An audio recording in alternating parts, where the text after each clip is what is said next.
Hi, thanks so many people coming at this late hour in the conference. My name is Megan, and the paper I'm talking about today is Understanding the Roots of the Uneasy Relationship Between Psychology, Spirituality, and Religion. Applying lessons learned to promote the psychological health and well-being of people in the 21st century. So very quickly, I'm going to start with a brief outline of where I'm headed today. I'm going to begin by reviewing the history of the problematic, even antagonistic relationship which has existed between psychology and religion. And I'm doing so in order to illustrate that this is based upon philosophical assumptions about reality and knowledge, underlying science, which have changed over time and in relation to the broader theological context of society. After this, I'm going to review how during the last decade there's been a call for a paradigm shift in psychological science across diverse areas of psychology. I'm going to review some of the core assumptions of this emerging paradigm, and in conclusion, I'm going to discuss how this may be useful, if not necessary, for solving 21st century problems of health and well-being. And very quickly, just in the spirit of the theme of this conference, I'm going to talk about how perhaps this can also be applicable to creating a psychologically healthy workplace. All right, so I realize this is probably all very well known to everybody here, but just to start, there's no agreed upon definitions for religion or spirituality in the social science literature. However, in general, most scholars do agree that religion refers to the human need for ultimate meaning in universal life experiences. In contrast, spirituality refers to an aspect of human experience which involves a realized awareness, belief, and sense of connection with others in the universe, both material and non-material. Okay, so this long-term conflict between religion and/or spirituality and psychology is agreed to be reflective of differences in ontology, epistemology, and ideology. So ontology is a branch of philosophy concerned with the form and nature of reality. Epistemology is a branch of philosophy concerned with what is valid knowledge and how can we go about learning and knowing about reality. And ideology refers to our underlying values and beliefs, both implicit and explicit, which shape our understanding of reality and our acquisition of knowledge. All right, so it is discussed in the literature how the best way to understand how these philosophical and value-based ideas are linked to these tensions is by understanding and going through the history of the context of the relationship between Western science and religion. So obviously, I got very little time to do this, so I'm going to take us on a very, very brief history tour, talking about just the main points to illustrate this. So, to start with, science, spirituality, and religion were an integral whole in pre-modern Europe. In ancient Greece, the birthplace of science, philosophers-scientists generally agreed that there was a soul. Aristotle and others lived in a time when the world was inhabited by mystical principles, and this did not conflict with early science. This interconnection between science and religion remained throughout the Roman Empire. During the fall of Rome, Christianity became institutionalized by the Roman Catholic Church, and during this time, society became structured according to biblical teachings, which at the time were accepted as historical facts. During this time, the Catholic Church generally accepted conventional scientific beliefs, such as Aristotelian physics, as supporting church doctrine. So Thomas Aquinas, for example, is a philosopher who taught that Aristotle's teachings were consistent with the Christian faith. However, conflict between natural sciences and religion began to arrive in the 16th century. This has been referred to, of course, as the scientific revolution. And during this time, it was marked by discoveries of cosmology, biology, and physics, which changed the way that humans understand our physical world, laying the foundation for modern science.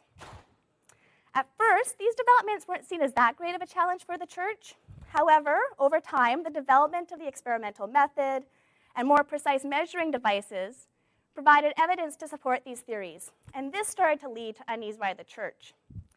For some religious leaders, because these new discoveries did not support their strict literal interpretations of their religious texts, this threatened their worldview and their power. And as all good science students know, Copernicus's book was banned. Galileo was tried for heresy in 1633 for teaching such ideas. All right, but a more crucial divide occurred during the 17th century. This is a time when philosophical and ideological beliefs began to shift again, and this led to a more firm divide between science and religion. Very briefly, materialism is the view that everything, including human behavior, can be explained in physical material terms.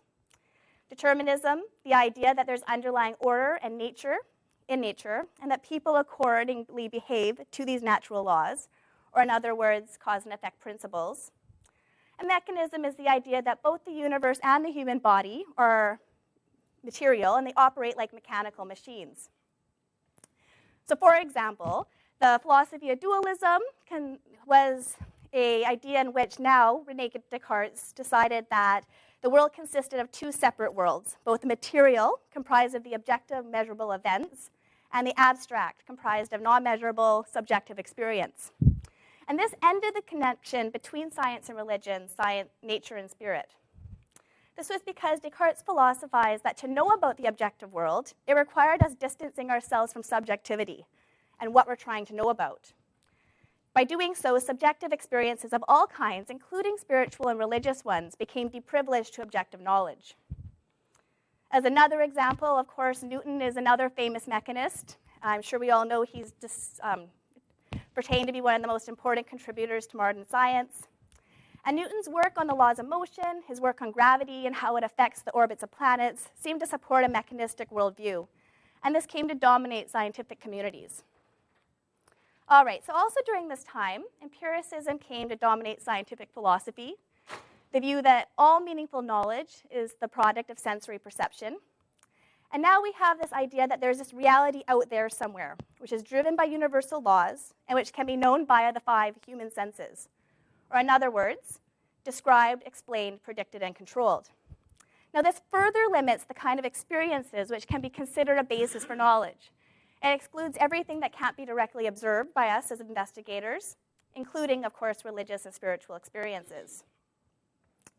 All right, so next comes the 18th century, and this is known as the Age of Enlightenment, or the Age of Reason. And during this time, the Catholic Church fell out of power, and reason, as opposed to religious faith, became the primary source of authority in structuring society. Institutions arose based on this rational worldview and the use of power to control over nature, such as industrial capitalism. Modernism, defined as the ideology of progress through objective science, became the cultural force. And this worldview grew in part due to the success of science in explaining aspects of our world which we didn't previously know, as well as the advent of technologies which seemed to benefit the common people, such as, for example, giving rise to a middle class of people in Europe who had previously been impoverished. During the 19th century, we start to see a shift again, and positivism became the guiding force for science.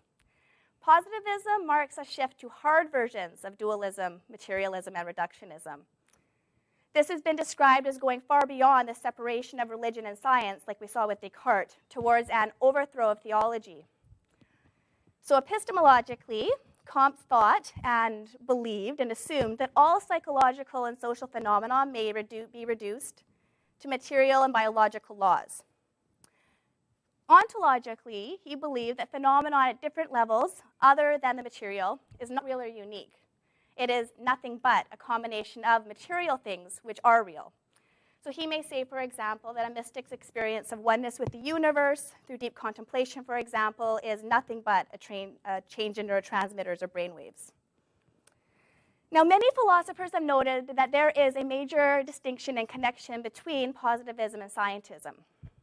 Scientism is the conviction that only knowledge provided by natural science is reliable, and that all human problems can be solved by scientific and technical solutions.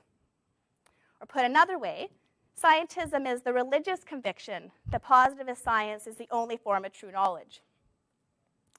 It's been said that, like Christian views of salvation and grace, positive ideology seeks the perfectibility of humans and the realization of heaven on earth through progress, exercised by a powerful scientific elite who would improve the masses. Therefore, to many, positivist science is to Western modernist society as Christianity was to Western traditionalist society. So this is the context and the ideology and the climate which formed the beginning of psychology as a separate discipline. Originally, psychology was taught in philosophy departments, and American founders were all quite religious. However, during the 20th century, discoveries in the natural sciences were leading to prestige and recognition by many many individual scientists. And subsequent psychologists sought to be like these hard scientists in order to also gain recognition and prestige. In order to do so, they modeled themselves after physics, and they left the philosophy departments. But it's important to recognize that this was a decision made without any objective, scientific, or empirical evidence. Of course, logical positivism became the guiding philosophy, and the laboratory experiment the gold standard method for psychology. So just very briefly, one of the main tenets of logical positivism is the verifiability principle, which is that a statement is meaningful only if it can be proved true or false by means of experience. Therefore, metaphysical statements of all kinds are meaningless. And another is operationalism, which is that all phenomena must be studied, that is to be studied, must be defined a priori in terms of operations used to observe them. Therefore, a phenomenon which cannot be clearly defined in objective terms, including most subjective experiences and spiritual experiences, are ruled out. Further, many psychologists at this time, wanting to be taken seriously and respected by the natural scientists, began to foster the attitude that religion was irrelevant or meaningless at best, and indicative of pathological, regressive, and dysfunctional thinking at worst. So for example, Freud and Skinner, who may have agreed on almost nothing else, were both very reductionist in their points of view. One reduced everything to behavior, the other reduced all psychological phenomena to unconscious processes, and they agreed on this matter here. So of course, psychology has always had competing voices.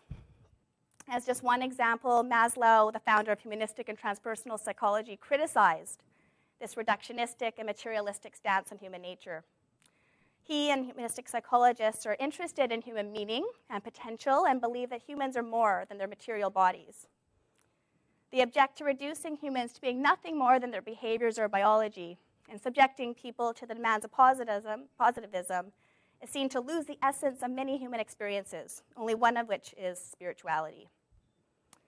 So interestingly enough, while all this was happening within psychology, outside of psychology in the 20th century, the destruction of positivism was occurring, both in the natural sciences and in philosophy.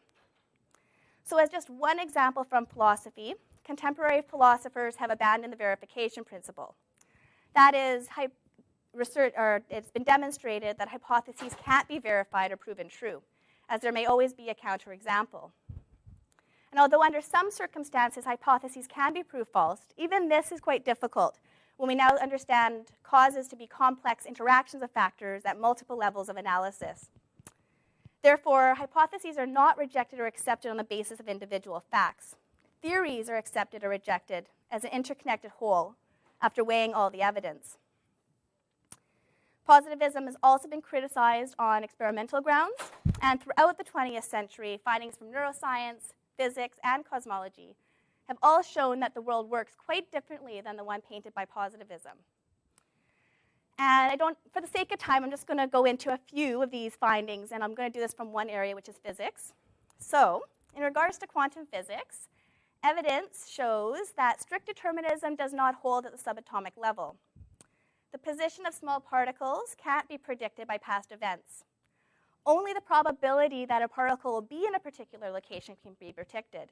And this seems to suggest that our universe is not all mechanistic. That is, it's not only cause and effect. Further, quantum theory suggests that particles do not attain a specific location until they're observed. That is, while not being observed, they are waves, and when we do start to observe them, they become particles. And this paradoxical finding that light can behave as both a particle and as a wave is known as the principle of complementarity, and it suggests that at the quantum level, subjectivity and objectivity are actually interconnected. And so this challenges the dualistic nature of the universe assumed by positivism, and it's actually led to this controversial idea in physics that consciousness, or the ability to observe, subjectivity, must actually be perhaps a fundamental property of the universe. So lastly, findings from quantum physics also challenge materialist ideas about causation. The standard materialist view is that causation happens when particles interact, and that causation ceases when there's no longer a material connection. However, findings indicate that once particles have interacted, their behavior of those particles remains connected, even though the effects are occurring simultaneously and at a distance. This is known as the principle of quantum entanglement, and again, this challenges the materialist view of causation. So these are just some findings which indicate that the core assumptions of determinism, reductionism, and materialism don't hold. These scientific and philosophical points not only challenge a positivist worldview, but also that positivist worldview is justified in denying spirit and subjectivity from importance.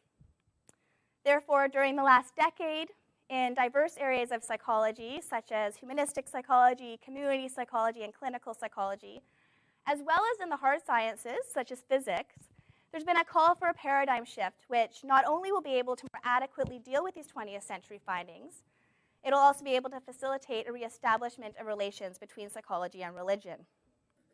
So quickly, and I realize most people here get this and know all about this, but science is argued to operate within paradigms, which are human constructions about how the world works and how best to study it, based upon our most informed and sophisticated set of ideas and evidence that we have. A dominant paradigm is one in which the basic assumptions are so taken for granted by people that to challenge them is just considered heresy. So in the beginning, when these inconsistencies and problems with the dominant paradigm begin, in general, those findings will be explained away, they're going to be ignored, and so on and so forth by those who are in support of the dominant paradigm. However, when these inconsistencies and problems continue, then alternative paradigms begin to emerge. So for example, Copernicus' theory, which challenged the idea that the world is flat in the center of the universe, and the advent of modern science, which was able to more adequately deal with those findings, represents a paradigm shift. Currently, in psychology, still, for the most part, the dominant paradigm is positivism. However, this mounting 20th century evidence signals perhaps, again, a need for a paradigm shift. All right, so what is this new paradigm? Now, again, it's been called on, theorized, and discussed from multiple scholars and scientists and researchers in many areas, both within psychology and the hard sciences. And one name it's been given is the multi-level interdisciplinary paradigm, such as by Paluzzi and Park, who are two psychologists. However, in the hard sciences and physics, the name of this paradigm, which mirrors this, has been called science within consciousness paradigm. However, regardless of what you want to call it, this new metaphor that is called for science is based instead on this interrelated and holistic worldview, one which integrates subjective and objective knowledge. So I'm going to go through just a few points as they relate to spirituality and religion. So first is holism, and this is the idea that there is underlying unity in the world. The whole is not only a derivation of common underlying laws and constants, but also has a common interrelatedness or interconnection.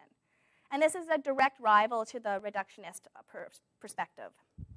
That is, things aren't merely the sum of their parts, but they also hold an additional and unique quality due to their complex interrelationships. And this is called emergent property or emergent phenomenon. So for example, carbon atoms in a diamond are different when they're part of the diamond than when they're part of graphite. But we're unable to understand that difference if we only look at the level of carbon atoms. We have to also look at their complex interrelationships to get the difference. And from this perspective, therefore, spirituality and religious experience may be viewed as reflecting a transcendental level of reality, one that's comprised of emergent properties and which is incompletely understood by only examining the correlates, such as changes in neurotransmitters or brainwaves. All right, so related to holism is the concept of multiple levels of analysis. From this perspective, there's interconnected planes of information ranging from the microscopic level all the way up to the macroscopic, so from subatomic particles all the way up to nation state and so on. And I'm a community psychologist, so I have a community ecological picture there. All right. So from this perspective, each increasing level includes and transcends the previous level, and it displays emergent phenomenon which is non-reducible. Knowledge about the world at only a material level is therefore viewed to be incomplete, and the most complete knowledge comes from multiple levels. What's nice about this is that the knowledge of allied disciplines can be viewed, therefore, as being complementary to each other and not as conflicting. And it's a framework which is open to all fields of knowledge and stresses their independence or interdependence. So for example, viewed as valid to study or to have a monk or a nun systematically explain the steps they take to reach a state of enlightenment or a state of communion at one level. We could research that at one level. And at the same time, we still may be interested in understanding what's going on in the brain when that happens and hooking them up to electrodes and so forth.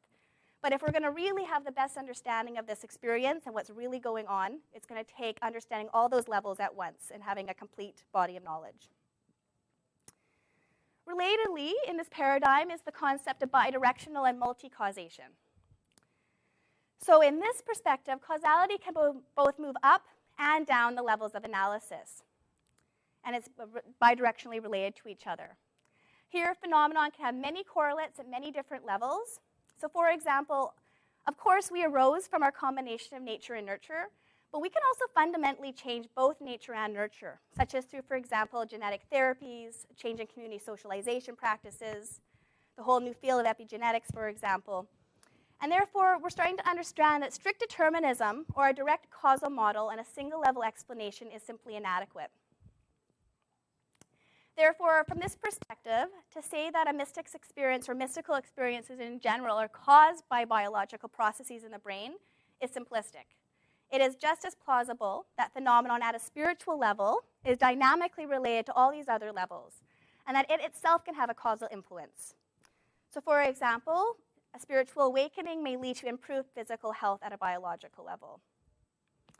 So in close, I just want to point out from my perspective how not only may this proposed paradigm shift lead to cordial relations between science and psychology or religion and spirituality, but it may also be necessary for conceptualizing and solving many of the problems facing us in the 21st century, threatening our health and well-being, which are by their nature complex, global, multisystemic, holistic, and interrelated. Many of the problems of the 21st century, such as climate change, environmental destruction, water shortage, the global economic crises, nuclear war, and so on and so forth, have all been created from the point of view and values of modern society and objective science. And as the adage goes by Albert Einstein, you can't solve a problem from the same level of consciousness that created it, or the same level of thinking. Therefore, the modern scientific worldview sought to advance society and overcome problems of the day, such as fear-based and oppressive dogma, reducing disease, increasing how long we live.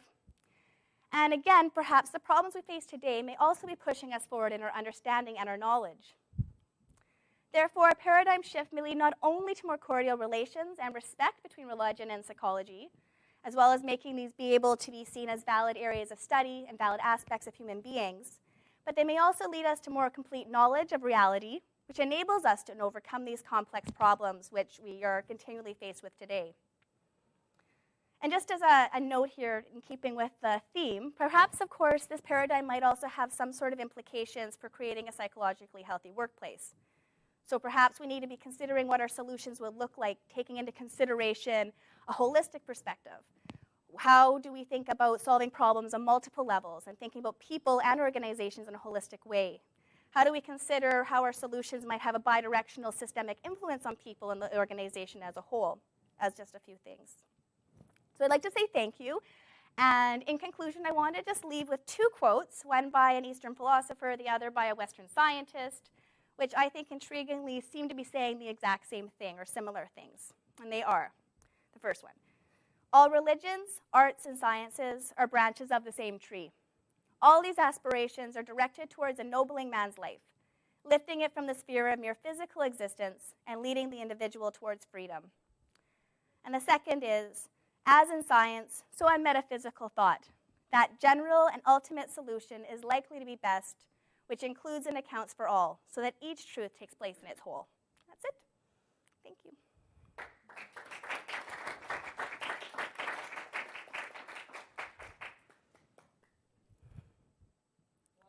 Questions, comments?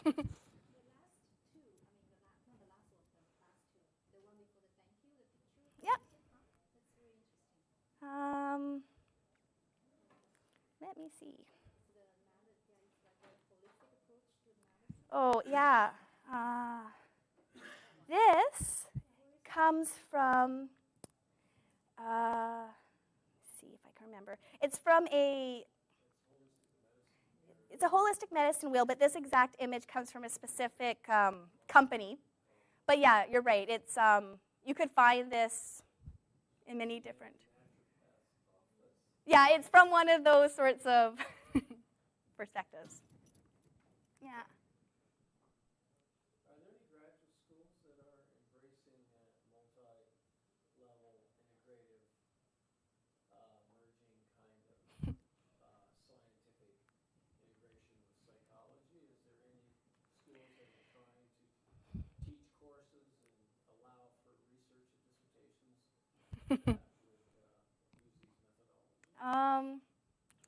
I would say that this is just starting. Like at my university, I'm a clinical psychology, community is my research specialty, and overall, no.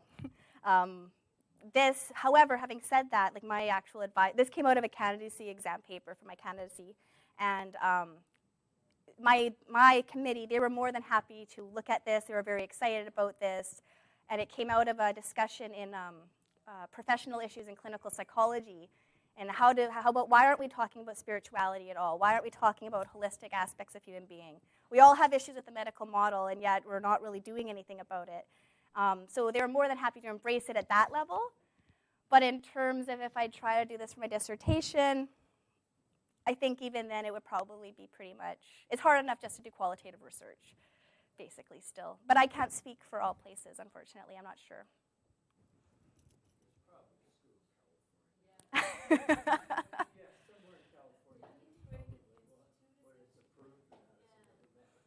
Yeah.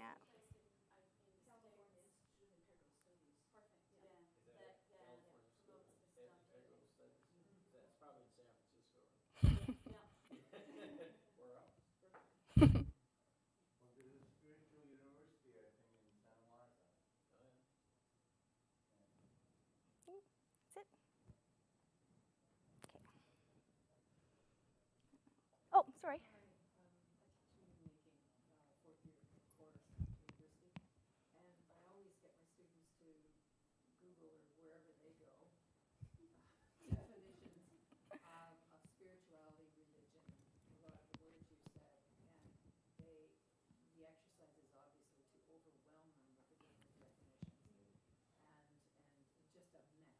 Yeah.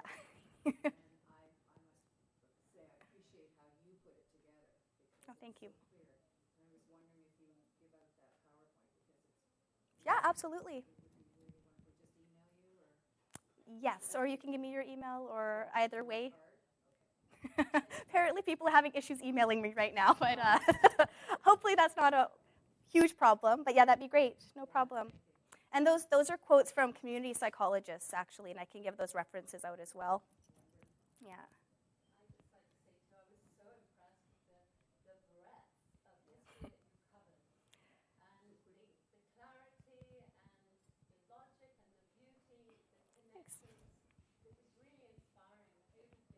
Thanks. When I first put this paper together, it was a 20-page paper, and I thought, oh, well, that'll be easy. I'll just make it into a presentation. And no, you can't exactly do that. So it was a little difficult to decide what has to stay and what can I let go. But I'm happy with how it kind of turned out. So yeah. And yet 20 minutes, right? So, okay. Yeah. It's extremely controversial. Yeah, even within my own family, I come from like cognitive psychologists, and yeah, it's sort of like, we told you not to go over to the dark side is what I kind of get often, so thanks. It's interesting that William James had this approach when he first started out, and we look at any of his works, it certainly talks about spirituality. Yeah. Absolutely. And yet in my history and systems course, which I loved, despite the fact, well, it was pretty even-handed, but it definitely had my university is very behaviorist, and it had the person who wrote the text was a behaviorist.